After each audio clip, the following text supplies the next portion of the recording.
What's jumped out at you? This place is beautiful. I've never been to Lakeland before. I came a couple weeks ago for amateur meetings, but this is the first time I've been here for spring training. This facility is beautiful, and we have everything we need to help players get better, so I'm pretty excited about that. I know AJ's talked about fitting all the puzzle pieces together. How do you feel about the puzzle pieces that you've brought in so far? We feel good about it. We shouldn't overlook the importance of these 5 weeks. We're going to learn a lot about our players over the next 5 weeks. There's going to be a lot of competition in camp, and I think that's going to bring the very best out of people, and it's going to tell us, who deserves to be on the opening day roster. So we're excited to get them in games and start evaluating them. I also should note, our evaluations aren't limited to what happens in the spring training games. We're evaluating bullpens, we're evaluating working in the cages, we're evaluating work in meetings, early work, instruction with coaches. Everything is going to help us determine, who's going to be on that team that heads to Tampa in late March. How important is this camp for you as well to evaluate guys who go long term, whether it's prospects in big league camp or even guys on the minor leagues? It's really important. One of the goals I talked to you guys about at the winter meetings is investing at bats in young players. That starts here. It starts evaluating their preparedness for those at bats at the major league level. Some of them are going to be ready, some of them aren't going to be ready, but it gives me a good opportunity to evaluate where they are in their development cycle and how close they are to the big leagues. What was the strategy for free agency, and do you feel like you got out of it what you wanted? Yeah, when we entered the offseason, we were looking for controllable young players who embody the offensive identity that we're working towards. Players who control the strike zone, who can help us control the strike zone better as an organization. On the position player side of free agency, it's really tough to find young controllable position players at reasonable acquisition costs. I didn't think it made sense for us to invest significant at-bats in veteran players who will not be a part of this team beyond, say 2023. Those at-bats are too valuable for us. We have to invest those current and future at-bats in some of the young players that we were just talking about. Players like Kerry Carpenter, Kreidler, Lipjus, Malloy, Wenzel Perez, Parker Meadows, and a lot of the young players who are already in camp who are fighting for jobs on this team. So for us, we feel like, revisiting decision making in the offseason, we found 4 of those players in Justin Henry, Malloy, Nick Maton, Matt Vierling, Donnie Sands. We found all 4 via trade, which is a good reminder that free agency isn't the only market for young position players.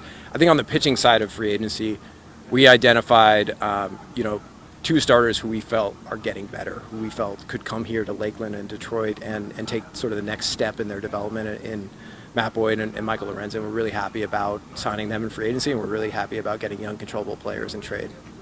Did you find any, I know what you just said, but with impediments to getting guys, veteran players in free agency, in terms of either money or in terms of just them not wanting to come here, did you encounter any of that in that process?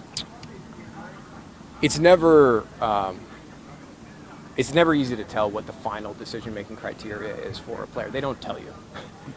When you are pursuing a free agent, at the end of it, they call you and say they want to be a Tiger, or they call you and they say they're going somewhere else. So it's really hard to know what they were prioritizing. I didn't hear that explicitly. So, but again, each year that we are pursuing new players, we got to make a very compelling pitch to them as to why they should be Tigers. Were there negotiations with position players in free agency? I'm not going to comment on free agency at all with individual players. Were we looking for position players who made sense for us? Yeah, of course we were. I can't really comment on exactly who we were pursuing and how in depth we got. Starting off all that, can you explain how you guys viewed the third base position this offseason that obviously appears to be pretty open going into camp here? Yeah, I think it's going to be a little bit of a mentality shift here. We're looking at our team as 13 position players. We're looking at how they fit together and how they produce the as many runs as possible for us. We acquired Nick Maton. He's going to be a part of the solution, whether it's at second or third in the outfield. We haven't determined that. This is going to help us. We also acquired Justin Henry Malloy. He's not in the big leagues now, but he's as close as you can possibly be in the big leagues, and he plays third base. We feel like we attacked that issue this offseason. How it all plays out, we have to wait till spring training tells us What was your approach to the catching position? Yeah, I know it was kind of a thin market after the top two guys, but was that a position where you wanted to leave at-bats open, not just for Haas, but for some of the younger guys who could be? Absolutely. We're also really excited about Donnie Sands. You know, we acquired him. He's controllable for many years moving forward. He dominates the strike zone, and he's been a really good receiver in his career. We feel like AJ and Tim Fedorovich and their staffs are working with him on stealing a few more strikes in the zone, which is going to help our pitchers. We feel really good about the three catchers that are on our 40-man, and we feel like we have some depth coming up through the minor leagues. How about Turnbull coming back? How much of a game changer is that for this team, and what have you seen from him out there in the bullpen? We're really excited about him. I don't know if you were out there for his last pen. He's nasty. You know, the amount of contrast that he can create with his shapes is pretty unique in the big leagues. He feels great. The stuff is coming out of his arm. He is on an excellent routine that prepares his body for every fifth day, and he's thrown a no-hitter in the big leagues. So we feel like he's going to be a priority for us this spring. We got to make sure that he stays strong and healthy through the spring, and that he's ready to go every fifth day, because we know the stuff is plenty good enough to get big league hitters out. We just want to make sure he's consistent and he gets through the whole season healthy. Illich has said what the long-term goal is. But what are your expectations for this year? Our goal for this year is to play competitive baseball as deep into the season as we possibly can. You know, coming off 96 losses, there are no shortcuts back to contention. It starts with putting together a team and an environment that can play competitive baseball every day. And we are going to play competitive baseball as deep into the season as we can. That's going to be our goal. We're going to start there, and then we can build from that. The commissioner a couple of days ago talked about the regional sports networks and the uncertainty that was creating for a lot of the teams in the league.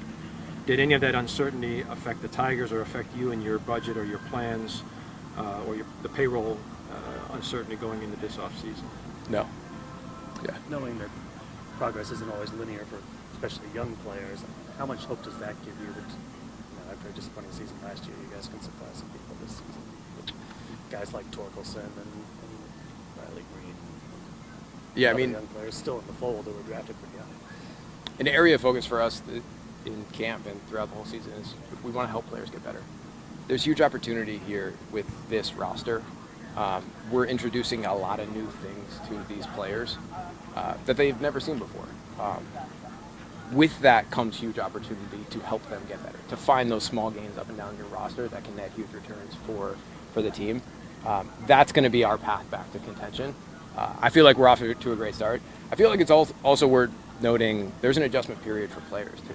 We're throwing a lot of new stuff at them. You know, new coaches, new systems, new development concepts, new tools to help them get better. They have responded really well so far, but there's an adjustment period, and it takes time for those new concepts to gain traction and produce results. What's the best example, I guess, of something new that you're throwing at them that you think would be particularly helpful? I don't know if I can comment on in detail, but we are taking a proactive approach to identifying the shapes that work best for our pitchers, how their bodies move, and making sure that they're attacking hitters both in the zone and with their best weapons. With all this change, how important is it to have philosophical alignment with AJ and the rest of the coaching staff? It's critical. AJ has been a great thought partner so far. The more we talk, the more alignment we create on everything from development techniques to in-game strategy to short and long-term goals for the organization. I feel lucky to have AJ as our field general, and the staff that he has built is off to a great start. With Mickey, Time for a couple more guys. With Mickey, his last season, all that he's meant to the game, to the city. I don't know if it's a correlation as you had with maybe Buster Posey or somebody in San Francisco, but how do you kind of look at this process, this dynamic of Miggy at the end of his career, trying to do him right, I guess, and do the team right at the same time, getting them through this year? Yeah, I think we're going to be talking about that all season. We should be talking about that all season. We should treasure all the moments with Miggy. I will say, I really hope our young hitters treasure the moments with Miggy. Most of these young hitters will never play with another surefire Hall of Famer, another Rushmore type player in an organization.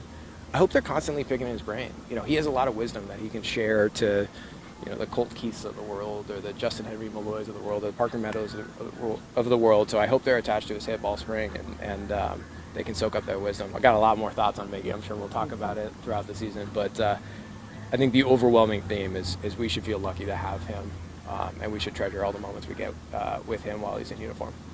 Do you feel pretty confident in terms of just the group that you've put out here now, or are there other needs and other areas of concerns that maybe you guys want to address? There's still some relievers out there, there's still some position players out there, or just kind of the group for you? Yeah, I wouldn't say there are areas of concern. I'll also say, you know, every time I get that question, the answer has to always be yes. You know, we have to be pushing ourselves to try to make this team better at every turn. So that's what our mentality is. So we're always looking. There aren't any, you know, glaring areas of concern that I would focus on right now. But we're constantly looking. Last question, guys. You've met with every player, as I understand it. You can look at all the numbers, but until you sit and start to, what have you learned about these guys in all those meetings you've had? I've learned they want to get better. You know, the player mentality has changed over the last 10 years. Players have a lot of resources, both within organizations, out on Twitter, and in facilities around the country that are offering them ways to get better. So they're craving that, and we're going to give it to them. That has been loud and clear in my meetings with players, and we feel like they're hungry to get better, and that's the exact mentality I want them to have. Thank you, Scott. Thanks for doing this, Scott. Thank you very much. Appreciate it.